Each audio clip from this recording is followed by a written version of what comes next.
Hello, everyone. I'm Dave Rubin. This is the Rubin Report. It is March 11th, 2025. If you did not understand what that very brief cold open was all about, that means you're probably not on the Twitter/X machine, which got hit by a massive cyber attack yesterday and was on and off all day. We'll have a bit more on that at the end of today's show, but it is a good moment, a good opportunity for you to join us, rubinreport.locals.com. If X goes down, I mean, think about it. I tweeted this out when it came back yesterday, but really think about it, the way we all communicate now.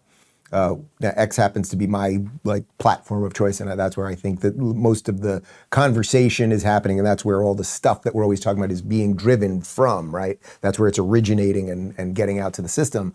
But imagine if it went down for 24 hours, for 48 hours, for 72 hours. Like, the ability for us to communicate with each other, who would you trust, how would you get information, and everything else. rubinreport.locals.com. Download the app. It's absolutely free. You can join. I will always be able to get in touch with you, push notifications, direct contact, back and forth. And we will have a post-game show at rubinreport.locals.com today. I owe you one because we did not have one yesterday. I was on Piers Morgan and I had to smack around some leftists. That was fun. Today's show will be largely about genitals, who has them, who thinks they have them, and who's trying to do things with other people's genitals. It'll be a bit about cutting government waste, which is sort of like cutting genitals. We'll have a bit about immigration, and we will end on a positive note that you should never quit, people. Go, go, go, because that's how you change the world. We will start today, speaking of genitals, Dylan Mulvaney. This is a guy who runs around as a stereotypical girl who, as you know, got the big deal, 2 years ago with Bud Light, and then that caused Bud Light to absolutely crash. He's a guy that dresses as a girl. That is just the truth. Anyway, he went on The View, which I'm fairly certain is a show of several other guys that dress as women, but I leave that up to you. And Whoopi and Dylan got in it about men in women's sports, and then Sonny chimes in about this Gavin Newsom, Charlie Kirk podcast that we covered a couple days ago. Enjoy. Last week, California Governor Gavin Newsom said that he thinks that trans athletes competing in girls' and women's sports was deeply unfair.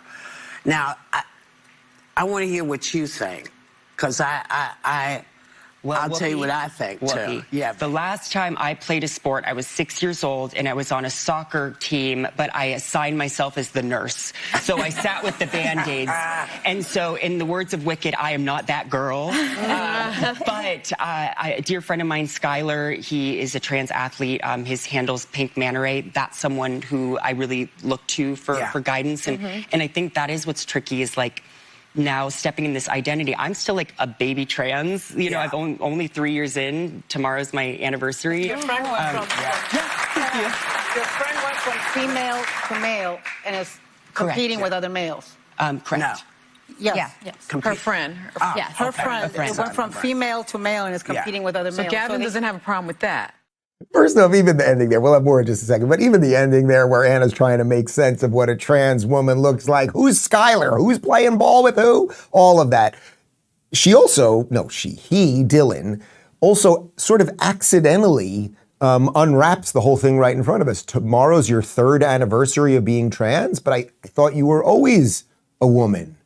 You were born a dude, but I thought you were actually always a woman. What do you mean your 3-year anniversary? I mean, that kind of unmasks the whole thing. I would like to say, as per Gavin Newsom, Gav, this is exactly what you deserve. Congratulations.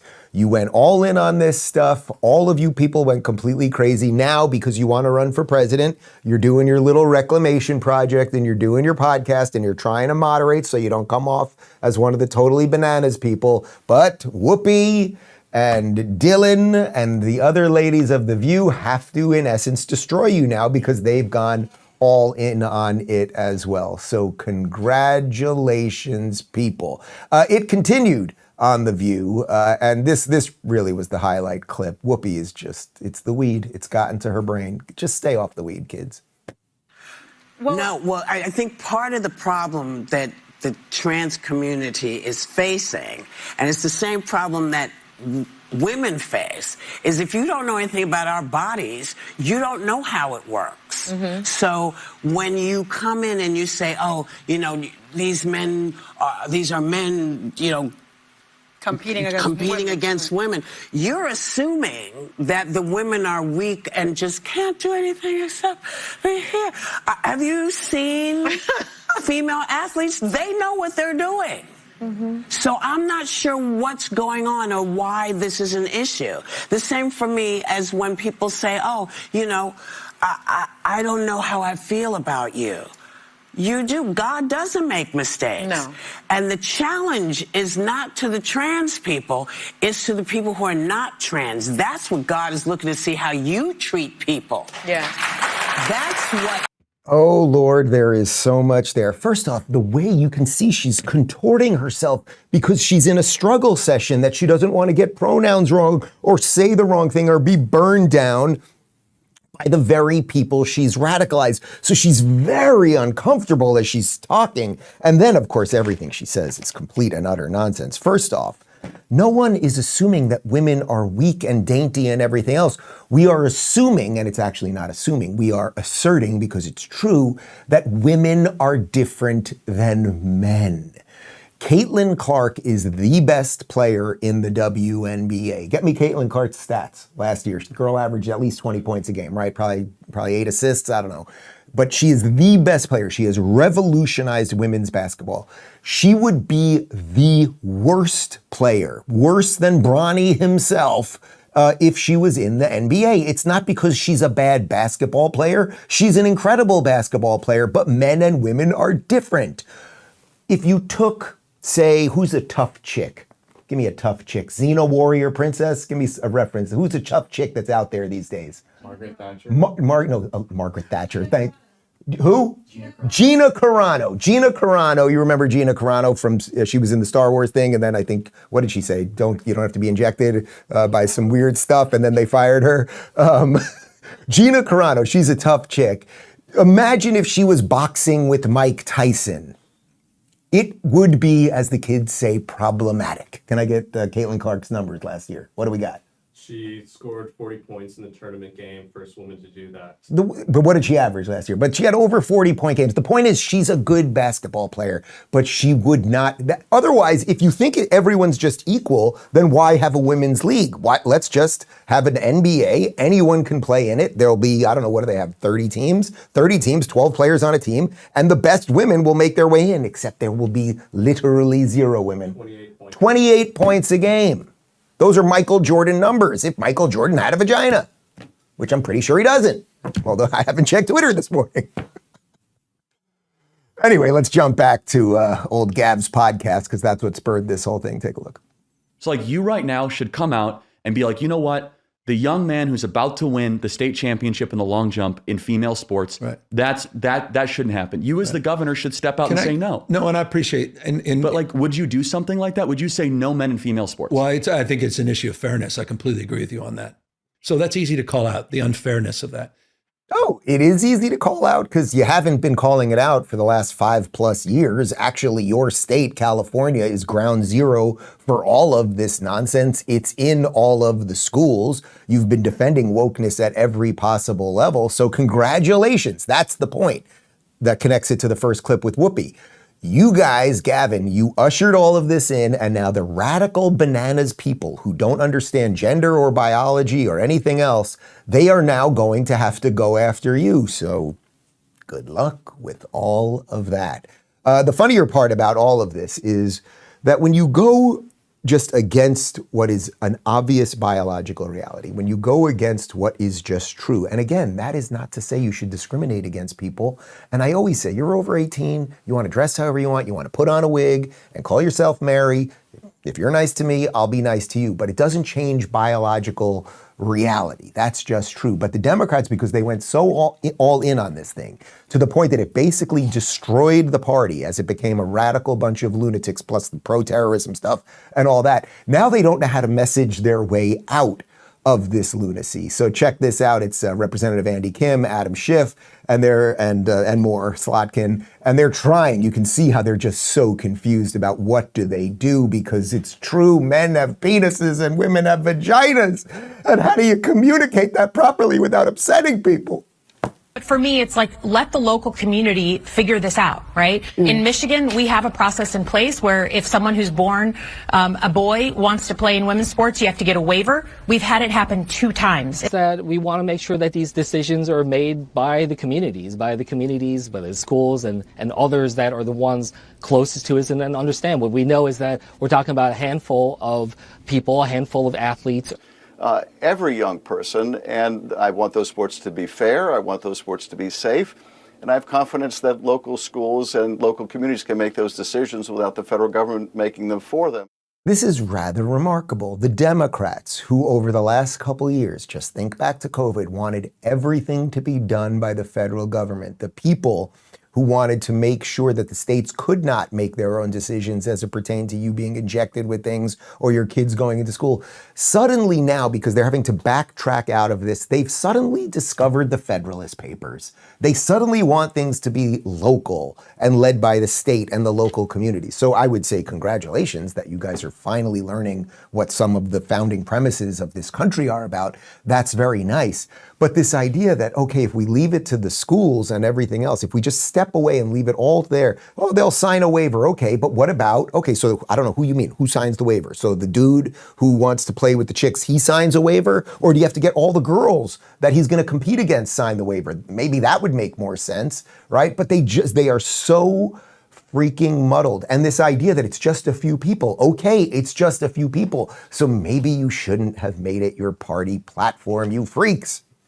Over on CNN, Van Jones, we actually have a clip of Van Jones right now where he's not crying. This is very exciting. He's not crying, but he is upset about what's happened to the Democrat Party.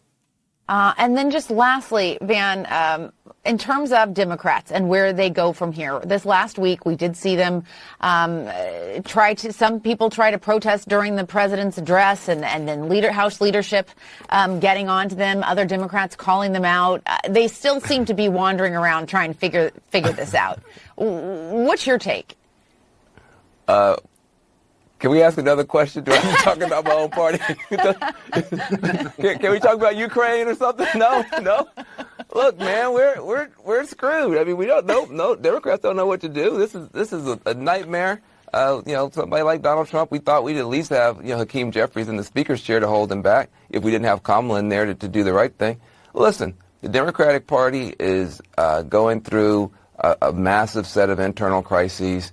You have a party that got trapped 2 ways. One, defending a broken status quo that nobody likes because they thought that Donald Trump was going to make it worse. But when you're defending the status quo, you're going to lose. And then offending most people in the country, calling everybody sexist and racist and transphobic and every other name, and then saying, please follow us. That's not a good strategy, folks. You're right. It's not a good strategy, and maybe you should have been a little louder about that. He's still confused because the guy still thinks the country would be in better shape if Kamala Harris was in charge or if Hakeem Jeffries was sitting behind Donald Trump at the big speech in the speaker's chair. And it's like, you guys all deserve this. You really do. And that is why it is my work for 2025 at a political level is to make sure the wide tent thing holds. For 2024, it was bringing the wide tent thing together. That worked out quite nicely. Now I want to make sure it holds. And there's reasons and fights, on the far left and on the far right that can make that tricky, but that's what I'm going to be focusing on. But again, congratulations. You all did this to yourself, and get this headline from CNN. From CBS. We might not be done with Kamala Harris to decide whether to run for California governor by end of summer. Like, Callie, you are amazing. You're an amazing woman, man, whatever you are, because you can always find a way to make things worse. Can you imagine if California goes, how funny would that be? That the next step for California is that they get rid of Gavin Newsom because he's going to go run for president or he's going to become a big podcast star, and they bring in Kamala Harris. Well, I know we're not going to hopefully have to talk much about her over time. But this video over the last couple of days was going viral. She gave a speech, and the woman, we dodged a bullet. Donald Trump literally dodged a bullet that nicked his ear, but we as a country dodged a bullet with this woman. Here she is explaining consumer behavior through Doritos. So I was willing to give up whatever might be the tracking of Kamala Harris's particular fondness for nacho cheese Doritos for the sake of getting a big bag of Doritos as I watched the Oscars. That's the consumer behavior. And that's right, but here's the thing. At what point do we also uplift and highlight the consumer's right to also expect, and you can debate with me if it should be a right, I think it should, to expect that the innovation would also be weighted in terms of solving their everyday problems. What? Which are beyond my craving for Doritos. I'm sorry, you're going to have to pull up that last 10 seconds again, because I watched it during the rundown that we did, but what? It should be a right that what? Can we get that? I was willing to give up whatever, I think it should, to expect that the innovation would also be weighted in terms of solving their everyday problems, which are beyond my craving for Doritos. I'm trying to write it down as we're doing this. She wants it to be a right to expect that the innovation would also be weighted to solve their everyday problems. I'm a simple guy. I like the Bill of Rights, free speech, right to bear arms, right to public assembly. We could do a laundry list of them. She wants to expect that the innovation would also be weighted to... Do you understand how close to the precipice of hell we got? We did. This is a couple months ago, but just to illustrate how the Democrats are just in such chaos. This is a post-election, so post-Kamala losing, Kamala, whatever the hell her name is. And here's Bill Maher, who obviously is on the more moderate side of this whole thing, laughing at the idea of her running for governor. Should Kamala Harris run for California governor in 2026 after polls show her leading? I'm going to give that a big no. She's had her chance several times. She should run far, far away. Yeah, so the big no probably means, Bill, I hate to tell you, that she's going to be your next governor, because every time they have an opportunity to go worse, they seemingly go worse. Like, that basically is it. Now we can strongly put a dividing line between what's going on with the crazy Democrats and at the moment and the Republicans, because the Republicans are doing a lot of good stuff right now, mostly with people who used to be Democrats. We'll have more on that in just a moment, but first, Bunker. Bunker, a proud sponsor of the Rubin Report, is experiencing tremendous growth, and here's why you should be excited. Trusted by high net worth families, law enforcement agents, professional athletes, and tactical response trainers, Bunker protects lives from surveillance, cyber criminals, and other threats. Now you can join them and experience a new level of digital security. Bunker is an uncompromised private messenger that works seamlessly with a password manager, secure vault, and notes application. It allows you to send messages securely and share sensitive information such as passwords, documents, photos, and videos with ease. Its robust password manager safeguards your online accounts, covering everything from finance and banking to travel and shopping. The secure vault keeps essential documents like identification, health records, travel documents, and insurance cards at your fingertips, along with your most cherished photos and memories. And with its intuitive notes feature, you can easily organize your to-do lists, travel plans, business ideas, personal reflections, recipes, workouts, and health information. With customers in over 130 countries, Bunker offers peace of mind, simplifies travel, and lets you focus on what truly matters. Download Bunker today from the App Store, Play Store, or visit bunker.life and use the offer code Rubin for a 25% off discount. Live life to the fullest and protect what matters most. Download Bunker now. while the Democrats are continuing to debate genitals and what their future should be, whether it should be Gavin Newsom or Kamala Harris or, I don't know, Sinwar, who the hell knows, the Republicans are doing a lot of good things. And as I said, they're doing a lot of good things with people who were lifelong Democrats. I would say at the top of that list, you might have heard of this guy, Elon Musk. Here he is sitting down yesterday with Larry Kudlow on Fox Business talking about the actually obscenely absurd savings that DOGE is now doing literally every day.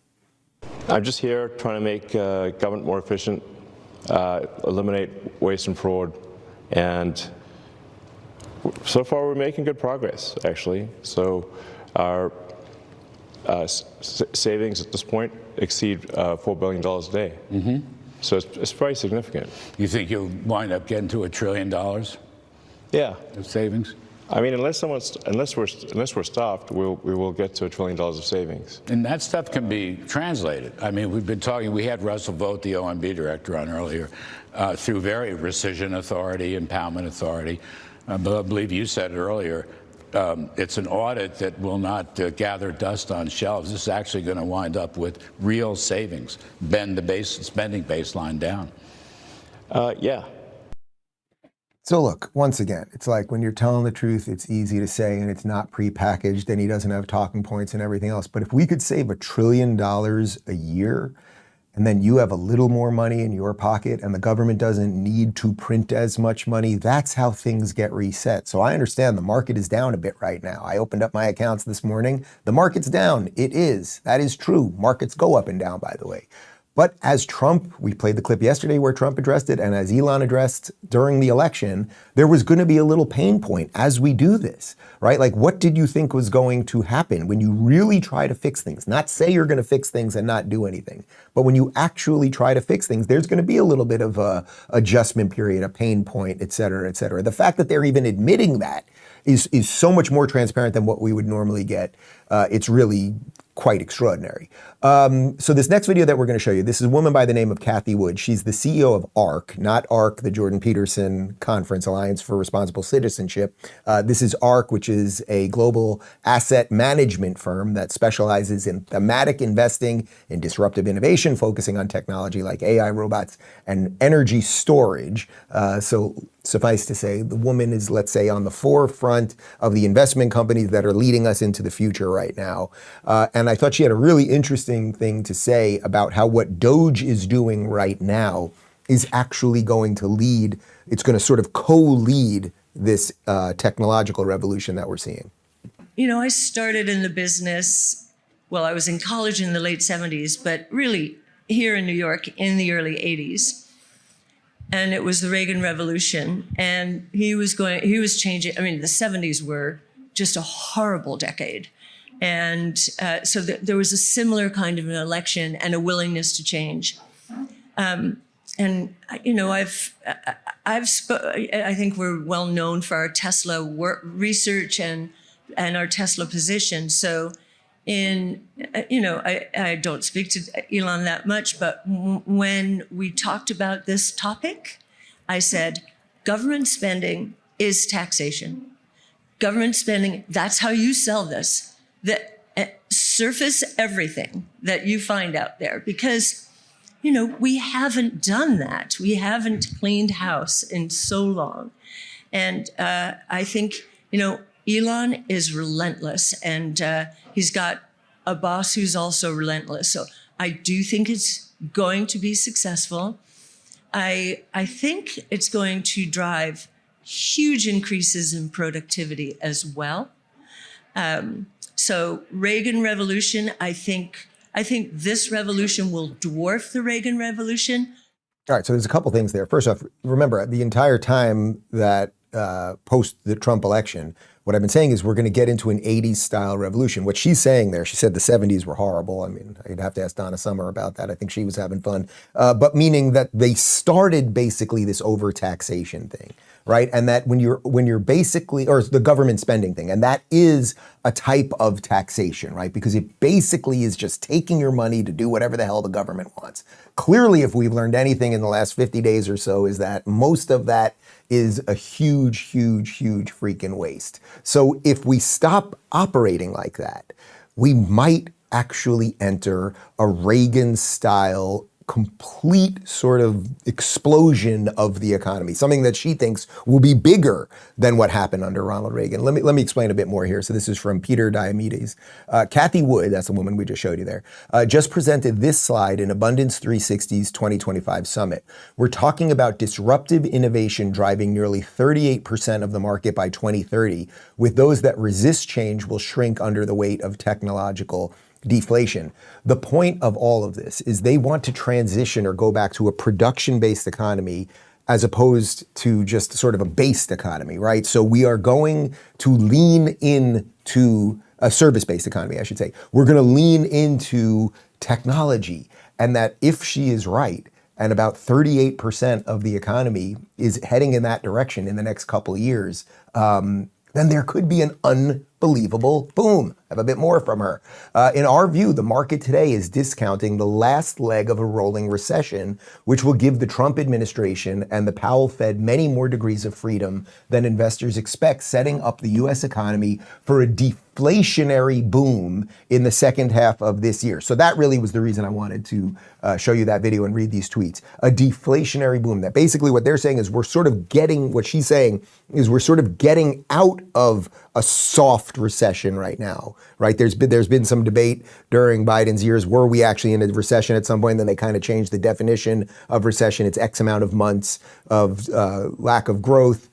Doesn't even matter at this point. What she's saying in the second half of this year, that there could be this deflationary moment and things could start really turning around from the better. But don't take my word for it. Have you been on the computer? There is now something called artificial intelligence. Grok 3 is the big one. That's really the one that I use. That's the one on Twitter where they have their own app. But let me read from them what a deflationary boom is. A deflationary boom refers to an economic scenario where there is a period of strong economic growth, which is a boom, accompanied by falling prices or deflation rather than the more common inflation that typically occurs during economic expansions. In traditional economics, a boom is characterized by increased production, rising employment, and growing consumer demand, often leading to higher prices, which is inflation, as businesses raise prices to meet demand or cover increased costs. However, in a deflationary boom, prices decrease despite robust economic activity. This could happen due to factors like significant productivity gains, like technological advancements, an oversupply of goods, or reduced production costs, which allow businesses to lower prices while still expanding output and profits. Historically, deflationary booms are rare, but have been observed during periods like the late 19th century in the US, when industrialization and technological progress, railroads, manufacturing innovations, drove economic growth while prices fell due to increased efficiency and supply.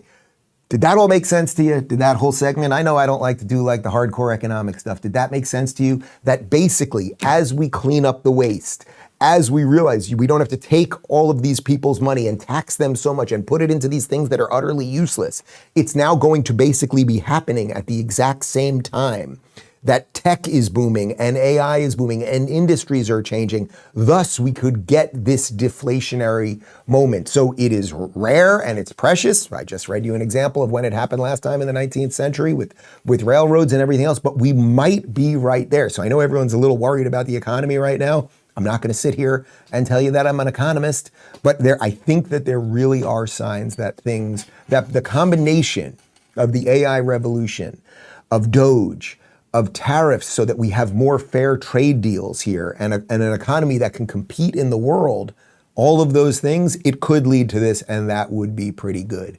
Let's continue with DOGE a little bit, because it still is just the center of the center right now when it comes to everything. Like, were we going to fix this thing or not? That's really what this is all about. We can debate the genitals thing, and we can debate whether America is fundamentally racist and all the other nonsensical things. But like the true, like, granular thing we've all been really doing is, does any of this work? And it's starting to work for us.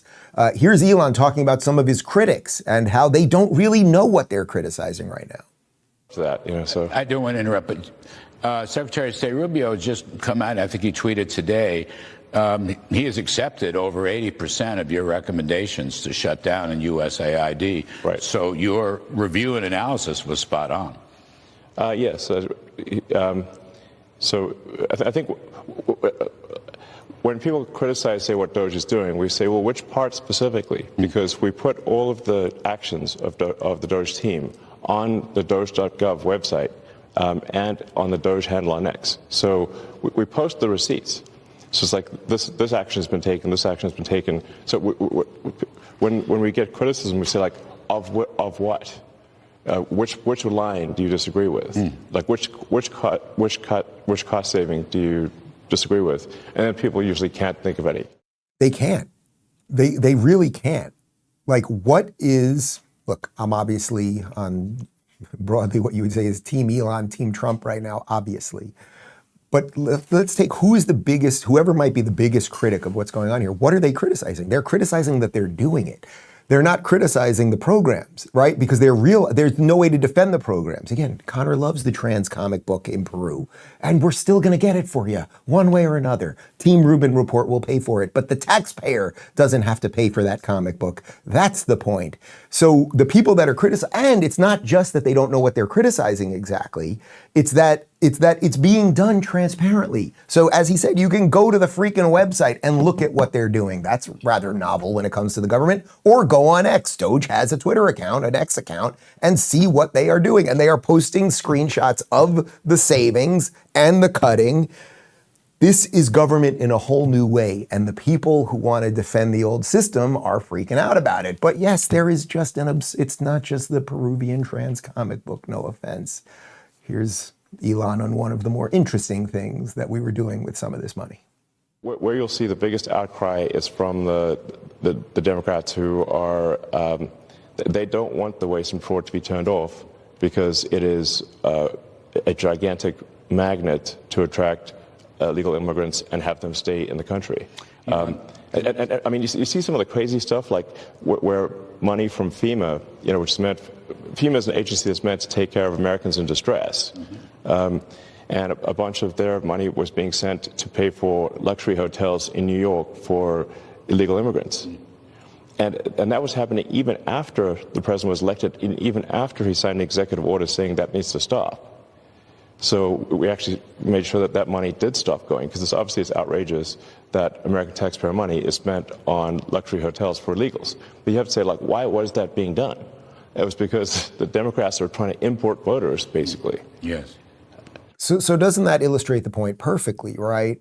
That's why they can't point to anything that really is bad. It's just like, Elon is evil, oligarchy, Trump is evil. Because if you really look at what they've done, taking FEMA money, which is supposed to be emergency dollars and services to help people that have dealt with hurricanes or fires, some stuff that we've had to deal with in this country for the last year or two.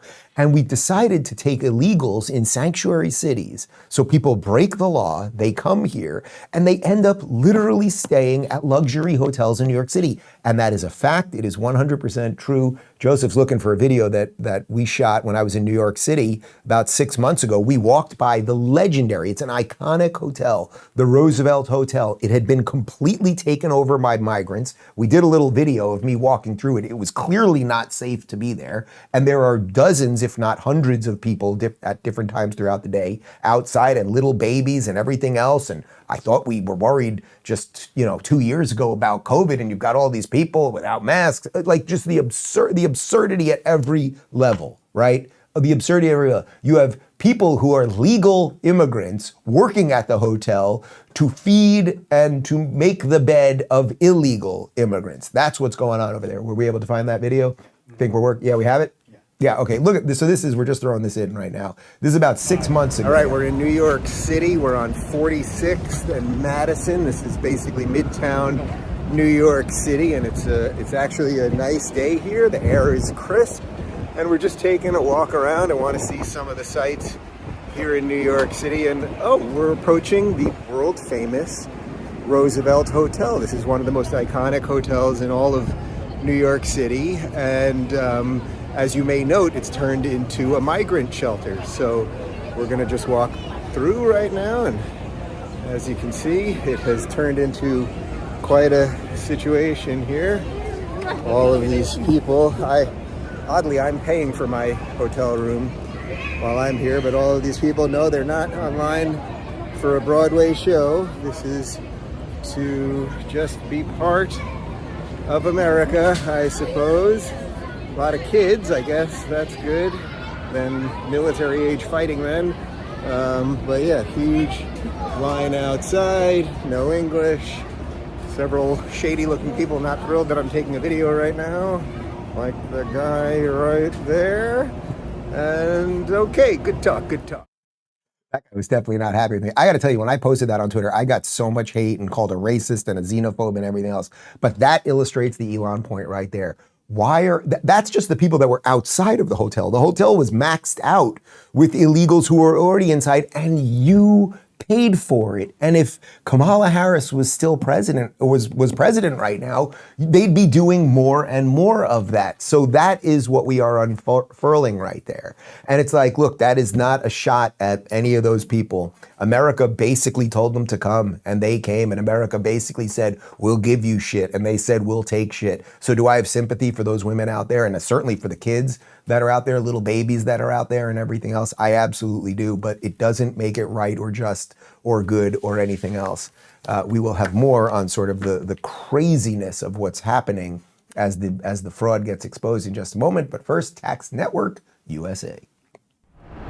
The IRS is the largest collection agency in the world, and for 2025, it's stepping up enforcement. If you owe back taxes or have unfiled returns, do not wait for the IRS to come after you. Ignoring your tax troubles is the worst mistake you can make. The smart move?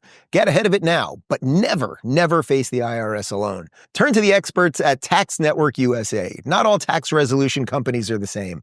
Tax Network USA has direct, preferred line to the IRS, meaning they know exactly which agents to deal with and which to avoid. Their proven strategies are designed to settle your tax issues in your favor, whether you owe $10,000 or $10 million. With over $1 billion in tax debt resolved, their attorneys and negotiators know how to get results. Talk to one of their strategists today for free. Stop the threatening letters. Stop looking over your shoulder. Take control of your IRS problems once and for all. Call 1-800-958-1000 or visit tnusa.com/Dave. Okay, so we obviously focus a lot on DOGE specifically, and DOGE is sort of the umbrella because it's going into all of the agencies, into all of the departments and looking at the budgets and everything else. One of the ones that is really going to get people going crazy, of course, is the Department of Education. Now, Linda McMahon, who's worth a couple billion, married to Vince McMahon, that's big wrestling money, okay? She took the job to head up the Department of Education, basically, as she said, to put herself out of work. She doesn't need the job. She wants to go in and hack away at it. Should we have this giant monolith in DC that is telling everyone and all the schools and all the administrations everywhere and teachers and everything what to do and how to teach and everything else? Do you think that centralized system makes sense when you now realize that we've had 20 years of kids thinking that their genitals don't match their gender? That was a question for you. What do you think? You on the other side of the mirror. Randi Weingarten is the head of the teachers union, and the teachers union, of course, basically is just a giant Democrat slush fund, and they want centralized control over everything. She realizes her power is running out, and here she is having a full-on mental breakdown because the Department of Education is likely going by the wayside. Is why so many people are so mad about it, because they're just taking opportunity away from kids that don't have it. So billionaires, kids of billionaires, they have it. They go to private schools. Everyone else, 90%, go to public schools. Don't take away their opportunity. So let's stay on the facts. Sorry, no, I'm do really not angry about this. No, because this I'm is what really people angry. need to hear. I taught kids in Clara Barton High School in Brooklyn, New York. You crocodile tearing wench. You were the one at the teachers union who led for school closures for 2+ years over COVID. Do not give me that nonsense. That's number one. You're upset and you're crying because your slush fund is coming to an end. You're going to be out of a job. And you're going to have to go do something for a living, although I'm sure you made millions and you're probably good to go. And also that the analysis is so dumb to the point that the host on MSNBC says, can we stick to the facts? Because yes, the billionaires are coming in to make sure that their kids can go to school and nobody else can go to school. That's the level of the analysis here. No, they're trying to take out a giant government agency that has basically stolen money from everybody and made children stupider. Is there anyone walking around that's thinking that the public education system is great? It was great in this country for a long time. I am a child of public education. I went to public education, elementary, junior high, high school. I went to public education, SUNY Binghamton in New York. I got a fairly decent education, I would say. That was before a lot of these schools were taken over by terrorists and everything else. And back then, you would walk into a class and there would be a bathroom. One was for men, one was for women. You figured it out. That's the way it used to be, but it's not the way it is anymore. And it's largely because of you. So now you're losing your power because of all of the insane things that you did and you were upset. What they're trying to do by getting rid of the Department of Education is kick it all back to the states. And then there's all sorts of things like school choice, which I'm very proud to say Florida is leading on, which then would lead you so that you'd get some sort of tax credit and you could figure out, okay, there's a public school that's near me.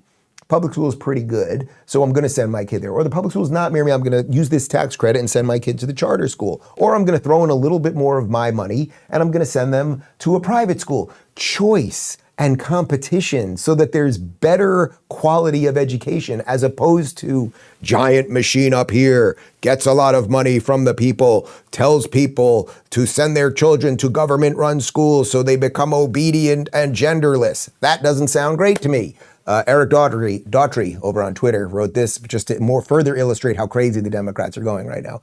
And you know this woman, Congresswoman Rosa DeLauro, who ranted about President Musk on the House floor, sends letter to leadership concerned that Elon Musk quashed the first spending bill because of his ties to China. One key provision that Republicans' new government funding bill stripped out, a bill to screen U.S. investments in critical sectors in China. She says that President Musk does not want to see a funding deal containing this provision because it might threaten Musk's bottom line. It is extremely alarming that House Republican leadership, at the urging of an unelected billionaire, scrapped a bipartisan, bicameral negotiated funding deal. Lady, again,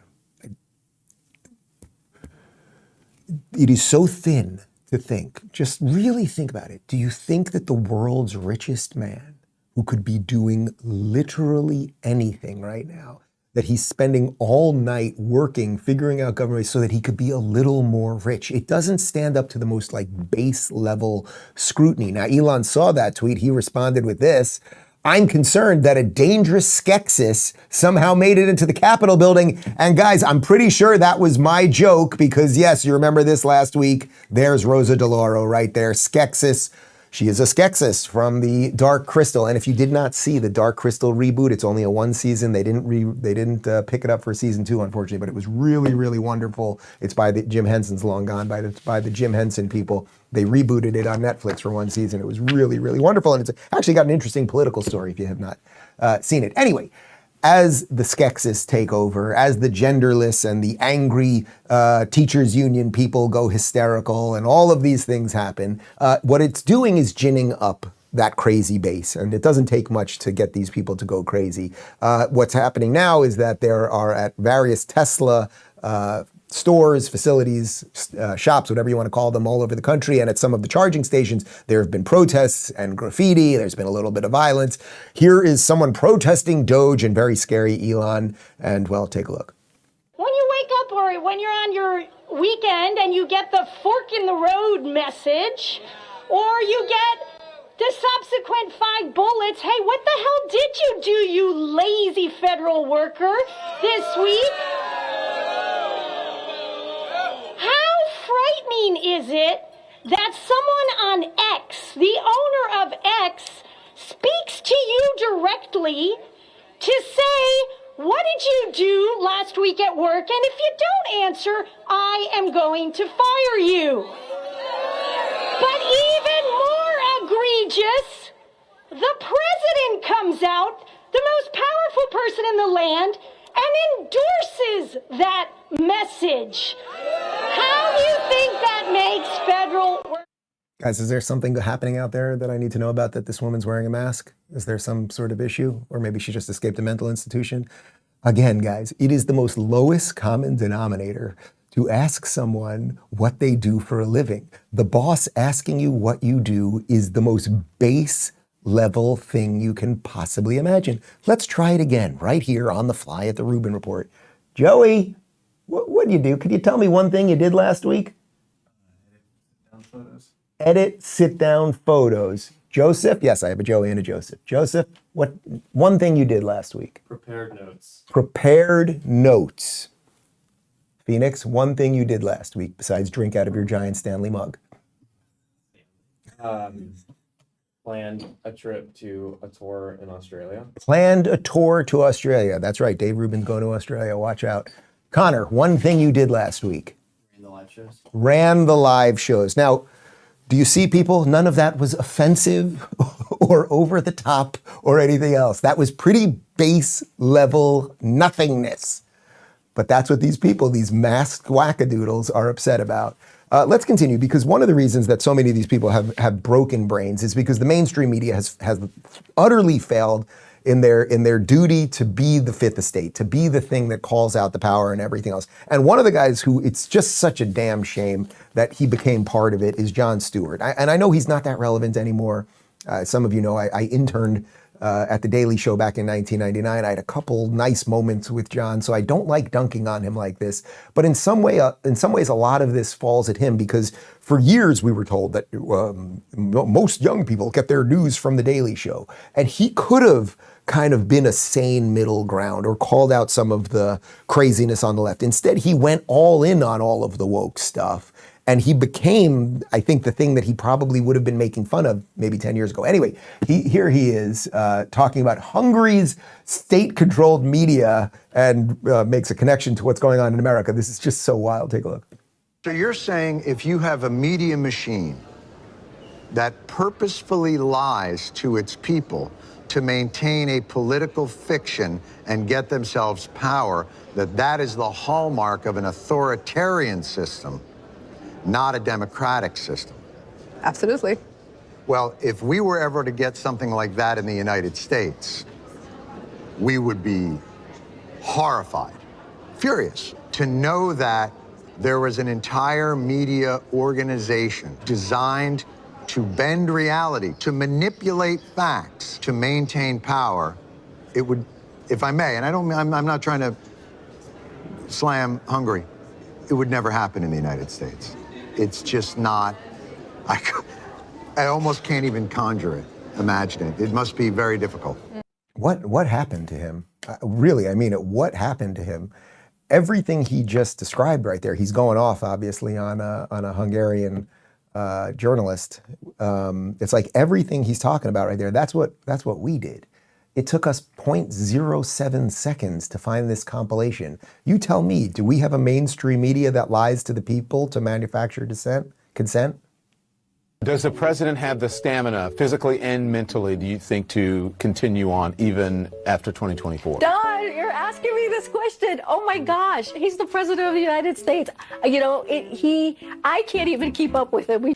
The most difficult part about a meeting with President Biden is preparing for it, because he is sharp, intensely probing, and detail-oriented and focused. I can testify because I've been working very closely with this president for the past 2 years. I've been knowing him for 30 years. And I'm telling you, this guy's tough. He's smart. He's on his game. Joe Biden has vision. He has knowledge. He has a strategic thinker. The president is focused. He's detail-oriented. He's always thinking about the big picture. He is engaging. He is capable. He has an incredible record as president. Love Jake Tapper's face in that. Like, you know, he can't even deal with it. And meanwhile, now Jake Tapper wrote a freaking book that's coming out in 2 months to explain the giant cover-up around Joe Biden. Like, again, you just got to admire the evil with these people. Guys, let's talk about lean in a bit, and I'll give you a warning. We're going to show you an Ilhan Omar clip in the next segment. So if you got to go to the bathroom, this is probably your time. Are you stuck in the yo-yo dieting cycle? You lose weight, gain it all back, plus a few extra pounds, then do it all over again? It's not just frustrating, it's dangerous. Studies show that repeated weight fluctuations can increase your risk of heart attack, stroke, type 2 diabetes, and other serious health problems. That's why doctors created Lean, a supplement designed to help you lose weight and keep it off. Unlike injections, Lean is a natural science-backed formula that requires no prescription. It works by supporting healthy blood sugar levels, controlling appetite, and burning fat by converting converting it into energy. If you're tired of losing weight just to gain it right back and you're ready to lose weight at a healthy, sustainable pace, Lean was made for you. Get 20% off your first order with code Rubin20 at takelean.com. That's Rubin20 at takelean.com. Start your journey today. All right, let's talk about Ilhan Omar for a minute, because we've been talking about crazy Democrats, and, I consider her in that sort of AOC. It's now run by Jasmine Crockett, Rashida Tlaib Bananas group of America-hating progressive Democrats. Here she is basically calling you racist. I want to follow up with something else, because we recently had one of your Republican colleagues, Brandon Gill, on the show. He said that America would be better off if you were arrested and deported. He also said that there was audio of you advising what he said are illegal immigrants here from Somalia on how to evade ICE detection. I want you to respond to that. Yeah, I mean, again, these are people who have really stopped caring about our institutions. It is red meat for his base that are xenophobic and racist to say to them that I am going to find a way to arrest and deport a member of Congress who he thinks is doing something wrong, when I am doing the right thing in trying to make sure everybody that is within my constituency has the resources and the information that they need. All right, you know my feelings about her. We don't have to overanalyze it. She did marry her brother, which created an immigration problem that she's going to probably have to be dealt with. But I'm more interested in that clip about her. Yeah, you're racist. Okay, we're all racist. Fine. Is that her do-rags, or whatever you call them, have gotten more festive over time. And I think that's interesting, that such a miserable woman who hates the country so much is always in a more festive head-dressing. We were able to find video. This is a Rubin Report exclusive. Joseph just found this on the internet just moments ago, of what her headdresses used to look like. So this is from about 5 years ago, if I'm not mistaken. This is incredible.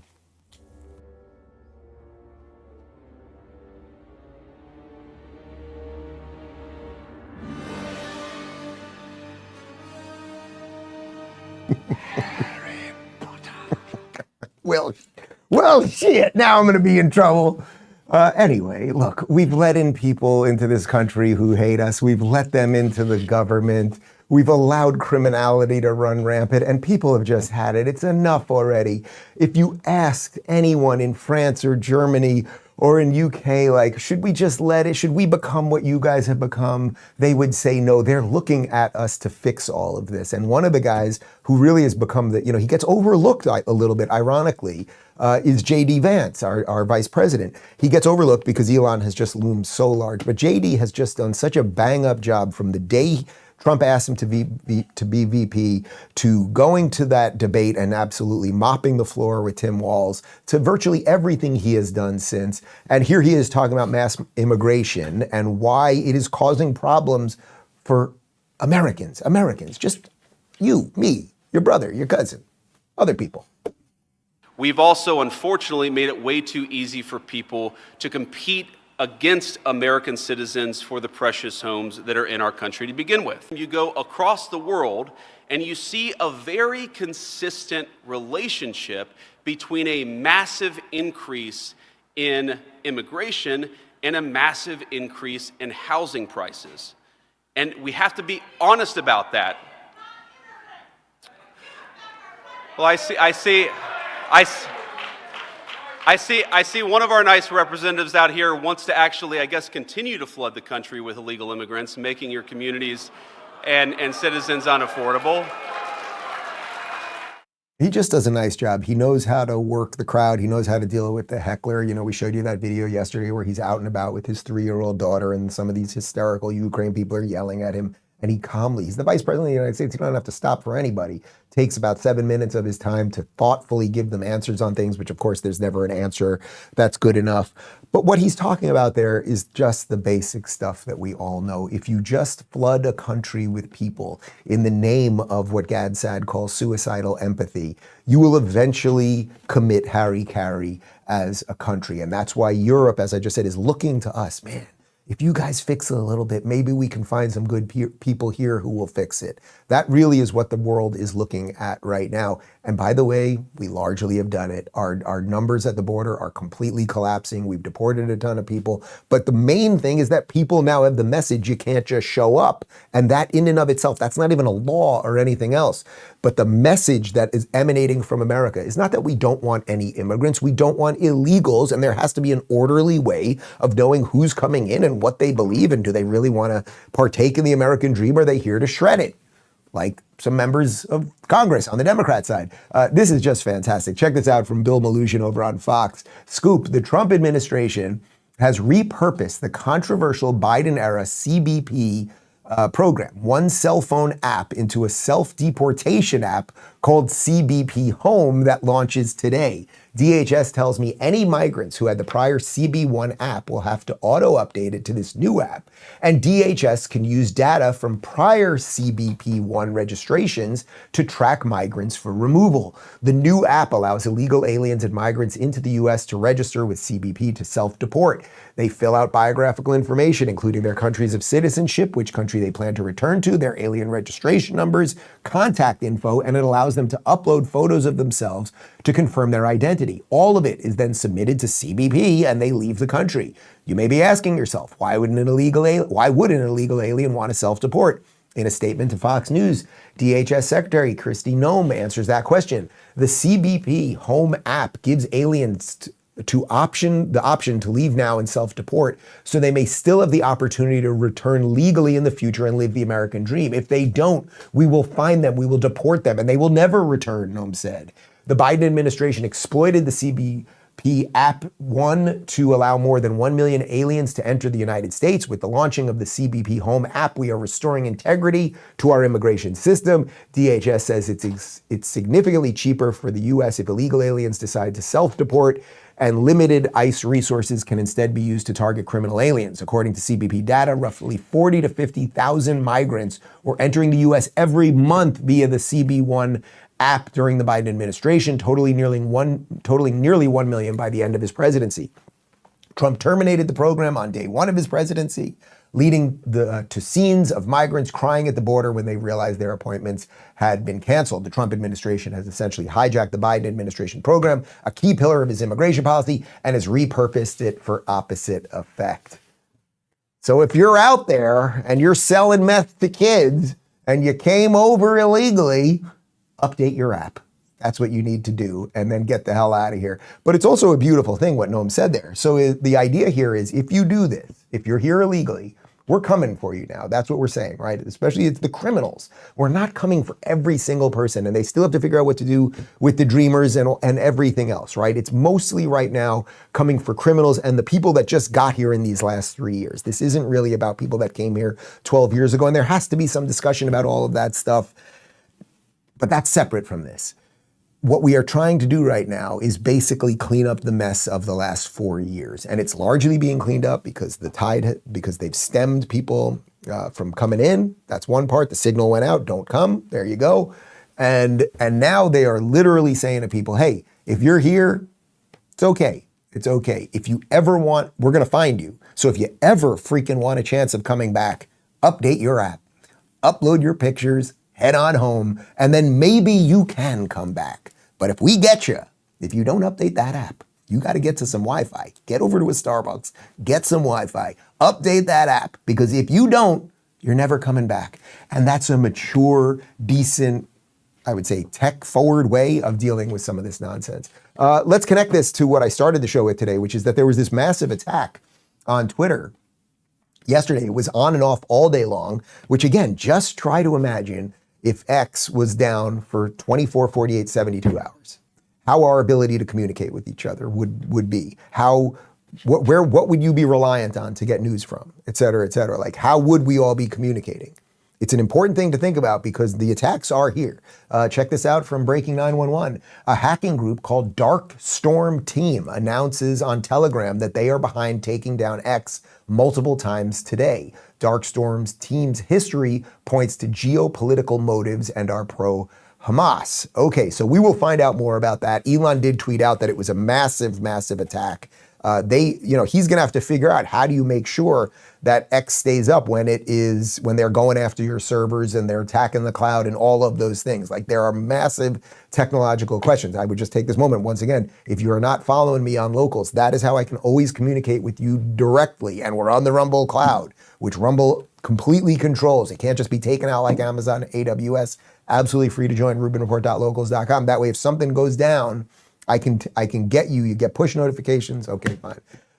As Elon has done all of this stuff, as he has cleared out the brush, as he has fought for free speech, as he has made sure that your dollar and your bank account will be worth what it should be worth and not just at the whims of inflation and everything else, he's just getting attacked relentlessly by everybody. We've shown you some of the mass crazy people at the Tesla things and some of the others. Here is Elizabeth Warren. Again, Elizabeth, she's fake Indian to get into Harvard. That's why Trump calls her Pocahontas. She's worth somewhere between 20 and 60 mil. Probably people should look into that because she's only paid about, I think it's like 180 as a senator, something like that. So that's kind of interesting. And here she is going after Elon.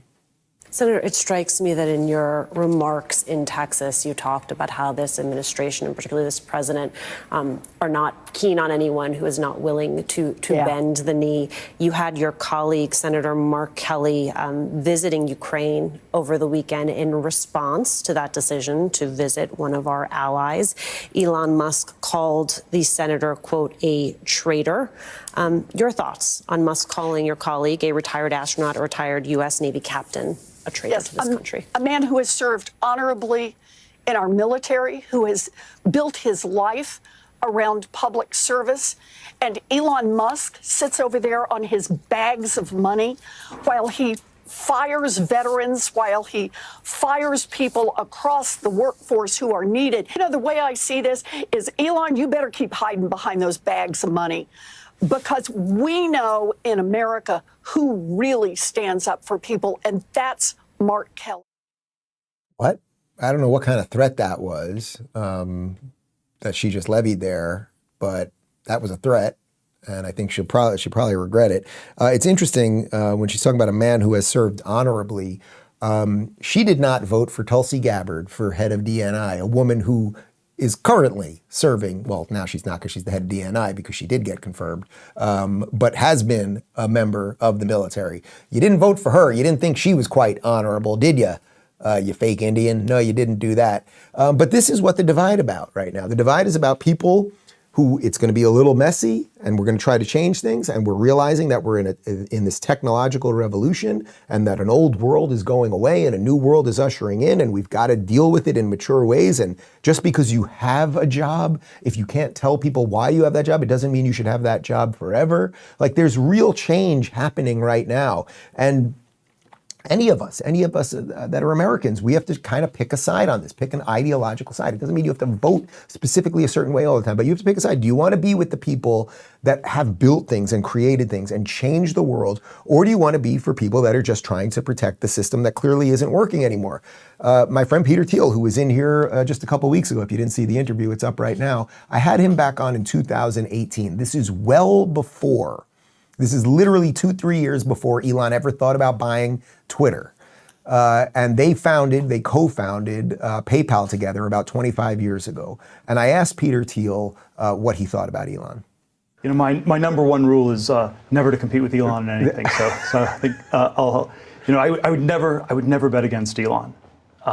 It's been like this. I was a close partner of his at PayPal in the late 90s, early 2000s, and after PayPal, Elon set out to start these two, both the rocket company and the electric car company, SpaceX and Tesla. Yeah. And I think the conventional wisdom on Elon was these were both completely harebrained projects. If one of them had succeeded, that you'd have to sort of question it. When both of them succeeded, it suggests that he knows something other people don't. Isn't that something? And isn't that right? We say all these things all the time, and they're just like nothing. It's like, oh, he's sending rockets, and oh, he's building tunnels underground, and oh, he's having the paraplegics play chess, and Neuralink, and all these things, and it's just like, oh, he's just doing things. But most of these things should have failed. They were, as Peter said, harebrained ideas that no one else could have made happen, come to fruition. But he did it, and that's the guy that they hate now that he's spending his time not for a dime. And again, if you think that he's doing this for tax cuts or so that he can send his kids to school and make sure your kids don't go to school, you should have your head examined. We'll leave you with a little inspiration from Elon. My workload went up from about, 70 to 8 hours a week to probably 120. Yeah, go to sleep, I wake up, I work, go to sleep, wake up, work, do that 7 days a week. I'll have to do that for a while. No choice.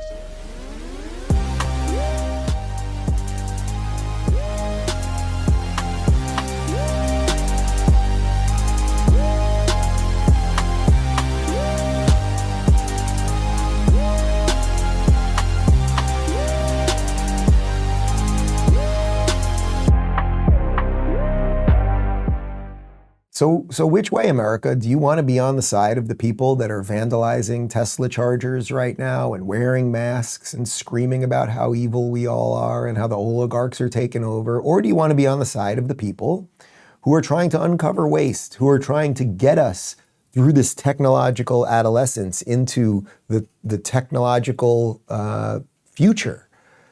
Which side do you want to be on?